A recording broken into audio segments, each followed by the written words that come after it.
Hello, Stunt Tiger here, doing a video series on airbags that stunt performers use to land on from various heights. Now, in this video, I'm going to be telling you about all the different parts of the airbag and how it all works, keeping the person safe when they land. Now, the first part of the airbag that I'm going to be telling you about is the very top of the airbag. Now, the red square that you see here is called the focus point. Now, when you're standing on top of the tower, or the jump tower, you want to line yourself up with the very center of this square. Also, when you're jumping, you want to concentrate on the center square because most of the time, wherever you're looking, that's where you're going to be landing. Also, you want to try and get your body to land on this square. Now, if you were to land off center, there's the other square that you see that's on the outside here. It's called the safe zone. Now, when you're falling, you want to try and get your body, or at least most of your body, within this safe zone on the airbag. If you don't, then you risk the chance of bouncing off or sliding off the airbag and getting hurt. Alright, now the next part of the airbag that I'm going to be talking to you about is still the very top of the airbag. Now, when it's inflated, you can see that there's 3 humps on the very top. Now, you can see that the center hump is a little bit higher than the other 2 that are on the side. Now, the reason is when you land in the very center, the 2 outer humps that you see will lift up a little bit, creating kind of a pocket for that person to land in, and the person will stay right where they've landed. Also, if you were to land a little bit closer to one of the humps, that side will lift up a little bit higher, still keeping you inside the center of the airbag. Now, the next part that you see here is the overflow vents. Now, there's one on the back of the airbag, and there's also one in the front. Now, what this does is when the airbag is fully inflated, the air will come out of here, or from underneath the flaps here. As you can see, there's vents. Now, what this does is it creates so that the airbag does not overinflate and open up the breathers that are on the sides before the person lands. So this keeps air inside the airbag evenly without the breathers opening up. Now, there's a flap over the vents so that all the air just doesn't rush out and helps keep it inside of the airbag. Alright, now the function of the upper chamber of the airbag is to absorb and cushion most of the force of the person landing. Now, this is done by breathers. There is a breather on the left and right side of the airbag. Now, when a person lands, the breathers open up, forcing air out of the airbag, cushioning the person that's landing. Now, there's a flap that you see here. It's tucked into the airbag after every time the person lands. This helps keep air inside the airbag and keeps the top chamber pretty firm. Now, the airbag is also the breathers are held closed by bungee straps. Now, this is so that when the breathers open, they can close back up so that not all the air is forced out of the airbag. Here, let me show you a demonstration on the breathers. Now, before I do that, the breathers also have another safety function.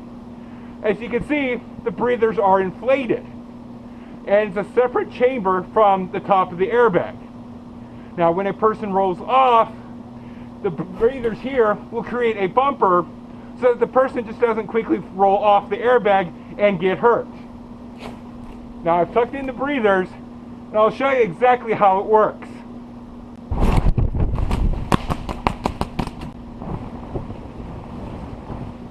As you see, as I'm rolling off, the breather here has created a little bit of a bumper for me so that I just don't roll all the way off the airbag and get hurt. Alright, now the next part of the airbag that I'm going to be telling you a little bit about is the lower chamber of the airbag. Now, the function of the lower chamber is to give the airbag stability so that when a person lands, it doesn't just tip over. Also, the lower part of the airbag does not have any vents, and it absorbs the rest of the force of the person landing that the upper chamber does not. Now for the lower chamber, it's got two air hoses that are connected to the lower chamber of the airbag. Now the air hoses are connected to two blowers. Now the blowers stay on, constantly forcing air into the airbag, keeping it inflated at all times. Now some airbag designs only have one air hose, and some airbag designs have two.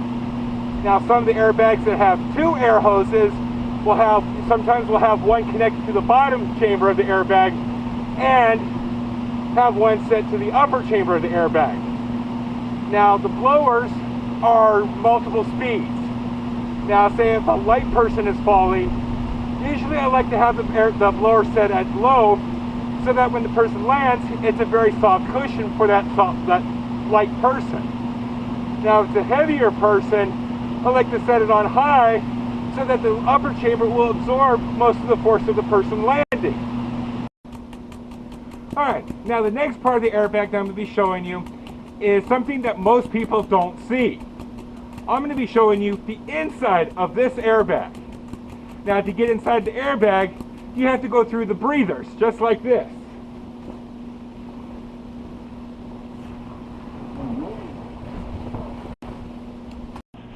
Alright, now when you first get into the breathers and into the lower chamber of the airbag, or the upper chamber of the airbag, sorry, you'll see what's called the baffle system. Now this baffle system helps keep the top of the airbag flat and gives the three bumps that you see on the very top. Now the baffle system is netted so that air can flow throughout the whole entire airbag evenly when the person lands onto it. Alright, now as I turn around, you can see the backside of the breather system. Now, as you can see, like I said before, it's a separate chamber from the rest of the top of the airbag, and that's what helps create the bumper from rolling off the side of the airbag. Also, you can see the flap and see how it's tucked in and keeps air inside the airbag. Now the breathers are inflated by this tube that you see here. It is connected to the lower part of the chamber and helps air flow from the lower chamber into the breathers and helps keep it inflated. Is the vent system that lets air flow from the lower chamber up into the upper chamber, keeping the upper chamber inflated. Now there's one at each corner of the airbag that lets air flow up and keeps the whole entire upper chamber inflated evenly. Alright, now what you're looking at here is a safety net. Now if something was to happen and you were to go through the top of the airbag, the safety net here would catch you and still giving you a safe landing into the airbag. Alright, now the last part that I'm showing you is the top part of the lower chamber.